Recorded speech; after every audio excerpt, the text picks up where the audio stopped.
Ladies and gentlemen, welcome into the Slightly Warm Seat podcast. My name is Jonah King, and I'm sitting here with the lovely Brittania Rose. She is a senior at the University of South Florida, St. Petersburg. Like me, we're finishing up, coming down to the end. How you doing today?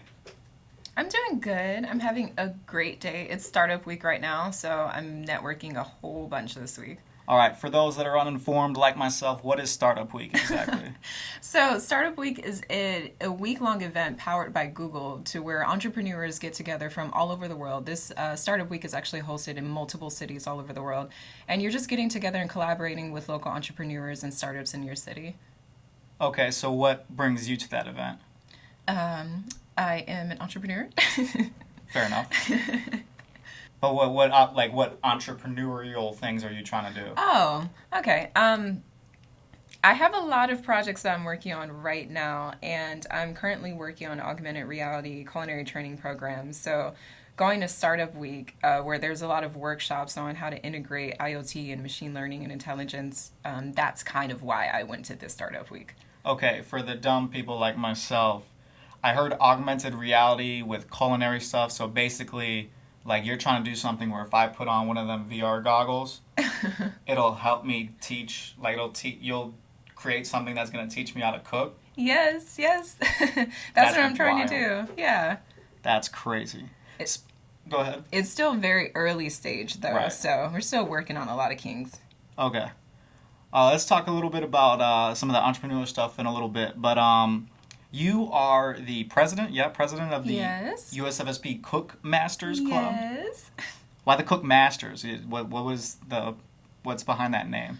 We just started and we needed to put a little oomph in our title, so we ran through like 4 or 5 of them, and that's just the one that we stuck with. Well, what else was on the board? I'm excited for this. Oh, I honestly don't even remember. There was a lot of crazy stuff that we were thinking. It was that bad? Yeah, trust me, this was the best one. No, it's pretty good. It caught my attention. I'm like, Cook Masters? What is going on? Tell me a little bit about the Cook Masters Club. So we started it last semester. Actually, over the summer, a couple of the kids got on USFSP Know-It-All Guide, which is basically a Facebook group for USFSP students.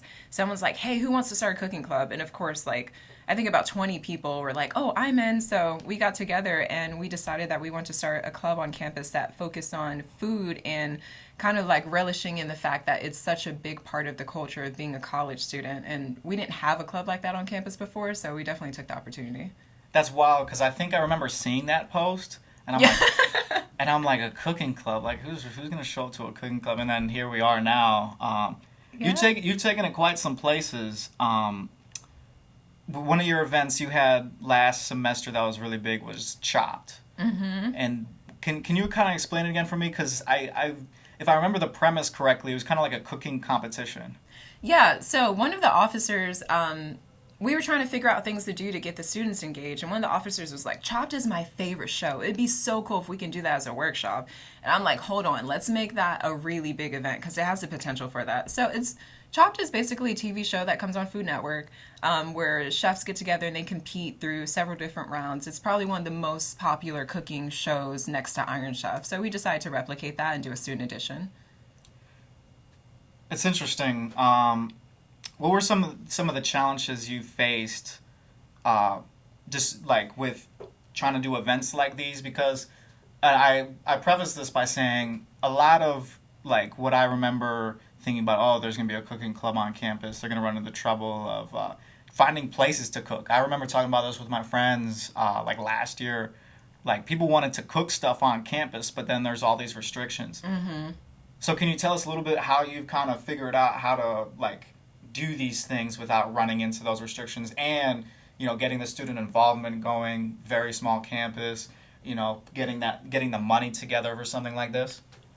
Those are some really good questions. I think for us, it happened at the right place at the right time. We actually have Sodexo, which is, I guess, the school-sponsored cafeteria kitchen. It's called The Reef. They're actually our advisor for the club, so they support us 100%, and they've given us access to their kitchen, so we can actually cook in their kitchen with no problem. Aside from that, not all of our workshops are cooking-based. We want to celebrate all aspects of food, so whether it's a food movie or a food trend or decorating a cake, you don't necessarily need a kitchen for that, so that's how we've been able to get around that. What was your other questions? Well, I think, I mean, you kind of covered the basis of it. I think one of the big ones, getting the money for all the materials and stuff. How have you guys been able to do that? Because just food costs money. Like being able, like when you go to the grocery store, you got to buy the food. And obviously, when you're a club on campus, you have avenues like student government. You have avenues like fundraising and stuff. What have you guys done to be able to put on events of this standing?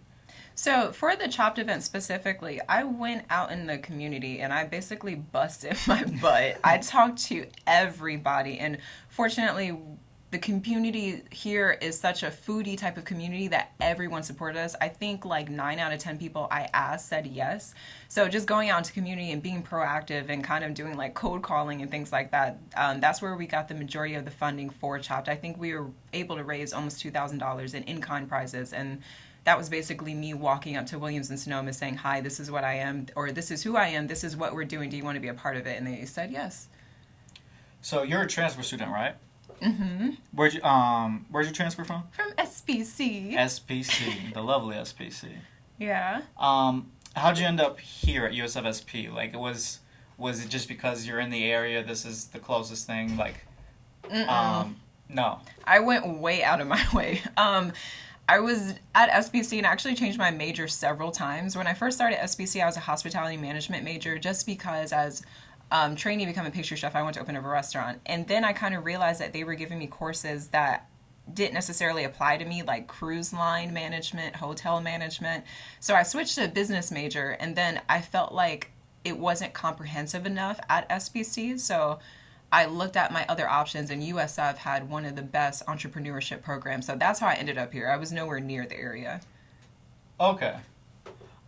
So you're studying entrepreneurship right now? Mm-hmm. Okay. What is your goal upon graduation? You said you have a lot of ideas and projects and things in the works. What is your overall goal? What are you trying to accomplish? In the next few years, I'd like to own at least 2 companies. That's a lot of companies. Owning one company is difficult. I currently own a catering company, so we're almost there. Halfway there. I want to own a food tech startup, or at least be on the team of food tech startup. So that's probably my major goal that I want to knock out the park.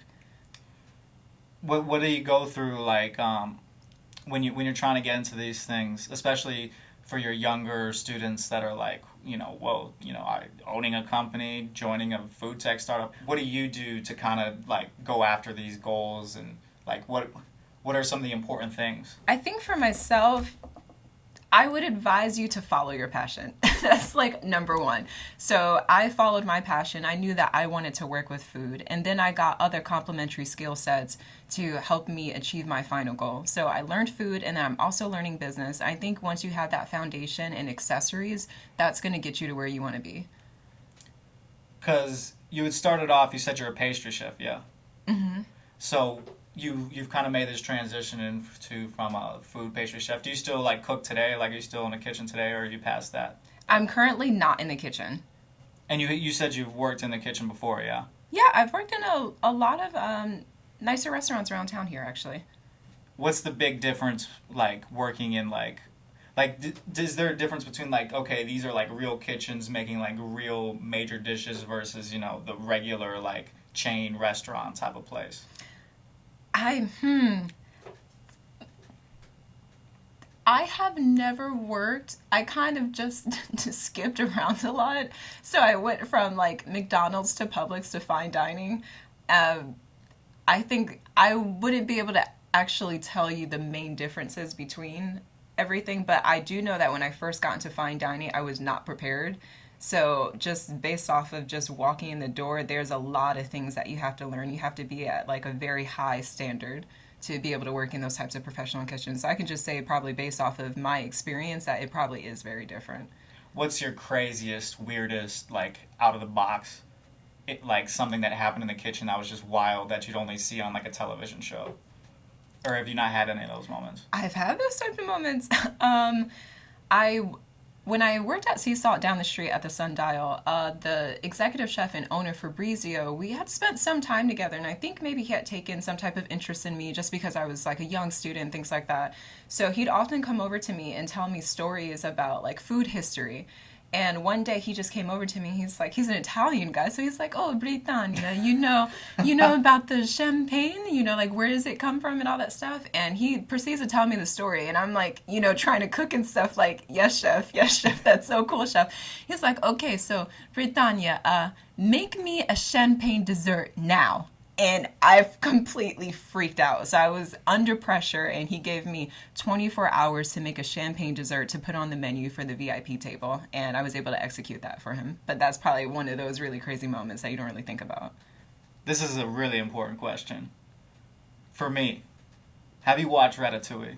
Yes, I have. Is it the greatest movie about cooking ever? I'm asking you just in case you've watched, like, a gazillion different cooking movies. Like, in my mind, you've seen, like, there's cooking movies we never... I know there's, like, I feel like there's, like, a Tom Cruise movie out there or something where he's in, like, a kitchen or something.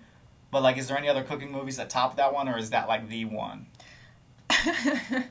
I like the movie because I like the aesthetic feel of it. I like that it's a children's movie based on food, and that environment, I think, very accurately displays what the environment is in a professional kitchen. So I like that aspect of it, but that's not my favorite cooking movie. What is it then? Kings of Pastry, because I'm a pastry chef. So it's just basically it's a documentary following some of the world's most famous pastry chefs during a national competition in France, and just talking about the year-long process it took to get to the point of competing. Another one that I have to ask that you're gonna hate me for is cause would you rather be stuck in the kitchen with Guy Fieri or be forced to tour with Nickelback? Is Nickelback supposed to be a bad thing? Because I actually really like Nickelback. Because the real question is this like a punishment? The real question is Guy Fieri's the worst chef. I don't even care if he makes great food. No. He's, you know what? Is he like a legit, like is he actually know what he's doing, or is it just like a persona? I can't talk on that. I'm not like, I can't say that, but because you're gonna be his boss one day or something like that. You're I don't want to burn bridges. No, I think he's a great guy. I think that he's really wild, and I think he loves to eat. So honestly, if you love to eat, you're my friend. Like, I don't care how you do it. So, people will talk about, like, fashion, like, these are the best fashion designers of all time. And, another ignorant question from me, I think Chef Gordon Ramsay is the greatest chef of all time, and I'm sure that's completely false. Is there, like, chefs that you follow that you're like, this is the best?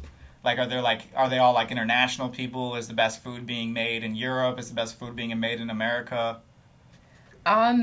Yeah, that's a really good question, because I think he's just one of the most well-known chefs because he's on TV. Right. But in the food industry, there's a list. I think it's called like the 50 best list or something. So generic, right? Right. But there's a huge list of all the best restaurants in the world, and his restaurants are not in the top 10. That's sad. So, but he's a great chef, so he basically follows a Michelin star system, which gives him the credibility to say, like, I am one of the best. But as far as my favorite chef is Rene Redzepi, and he is actually the owner of Noma, which is a restaurant in Denmark. And his restaurant won number one restaurant in the world, I think, for 3 years in a row for the past 5 years. So for 3 years of that, he is, in my opinion, one of the best chefs in the world.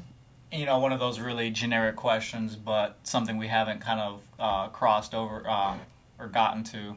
What got you into cooking and food and stuff like that? Was there a moment where you were like, this is what I want to do for the rest of my life, and what was that moment? I always just kept ending up in the kitchen as a child. It was just something I got in trouble doing, something that I did when I was bored. It was just like what I did. The moment I realized that I wanted to be a chef, or this was something I should pursue, was when every dish that I made, even when I made it for the first time, I knocked it out the park, and I knew that this was a raw talent of mine that I should capitalize on. Can you remember, like, what were the first dishes you made, and, like, oh my god, like, these are really good, like... This is so funny. This is probably embarrassing. Like, when I was in middle school, I would try to make pastries at home, so I would take...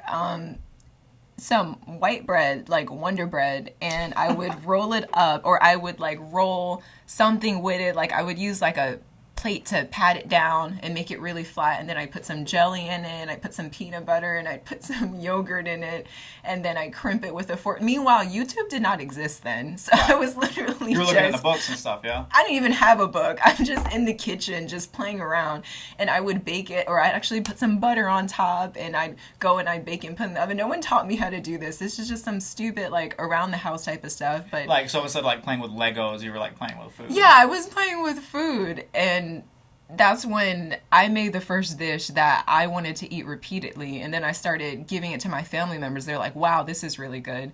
And then for French class, we had to make a French dish, and that's the first time I made my own recipe, and it was a success.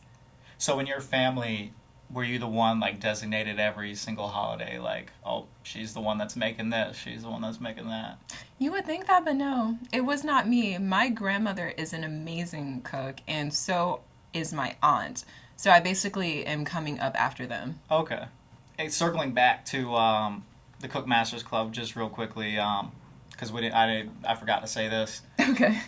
How if I'm a student that loves cooking or just interested in food in general, how can I get involved? It's really simple. We make it very simple for you guys. If you go to our bit.ly link, so it's bit.ly/USFSPCM, stands for Cook Masters. Just sign up. That's all we're asking for you to do is sign up. You'll see more information there about the regulations of being a member, but it's not very much. Just go ahead and sign up and agree to come to our meetings, and I think you'll find out for yourself that you actually want to stay. When are your meetings? They're usually every other Monday from 5:30 to 6:30. We do have a pizza workshop coming up on the 27th where we're going to be making fresh pizza from scratch with the dough and everything, and there's still opportunity to sign up for that as well. And where are those meetings at? It depends. Every single meeting is a different location. Okay. This time it's actually going to be at the Reef. We're going to be in their professional kitchen making pizza. You guys have a Facebook page? Yes, we do. It's USFSP Cook Masters. All right, sweet. All right. That's all the cooking stuff we have to talk about. You said to me before you want to talk a little bit about like startups and startup culture. One of the things I'm curious about is startup culture like a huge thing here in St. Pete? Is it Tampa? Is it just all over the world? Is a startup a thing anywhere kind of thing? Is it like a city thing? Like you have to be in a metro area? I think being in those areas help you because you have more exposure to people that are willing to train you for free. So we have the Iron Yard here in downtown St. Pete that works out of Station House, and they'll teach you how to code for free. So I'm not exactly sure if that's going to be available in like the countryside and things like that. Right. But the startup culture in itself, I think, is a really massive movement towards being innovative and being your own boss that I've seen millennials come into.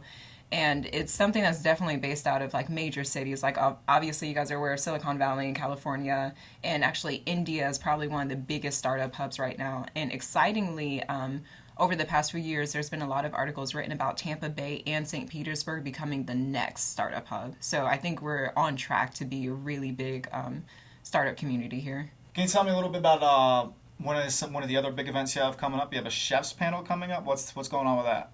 Yeah, so this semester we wanted to do another activity that kind of exposed the students to what you could actually do in the food industry. I think there's a misunderstanding that you have to be a chef if you're going to work in the food industry, and that's not necessarily true. So we have a big panel of a lot of all-stars coming to Tampa Bay to meet with us. We're going to have food photographers, food critics, food writers, restaurateurs, which are people that own restaurants, executive chefs, and bakers. And we're basically sitting them down so the students can have an opportunity to ask any type of question, whether it's, I want to open a food business, how do I get a food truck, why does my cake always burn, how come my chicken's really dry? So we just want to give students any opportunity or the opportunity to be in front of these types of individuals. Last question. What's your favorite thing to eat? Oh, why do you do this to me? Or top 5, you can phrase it however you Oh, want. okay, I want to do top 5. Okay, my number one favorite thing to eat is actually chicken wings. I like buffalo wings. Just straight buffalo? Yes, the hotter the better. I love buffalo wings.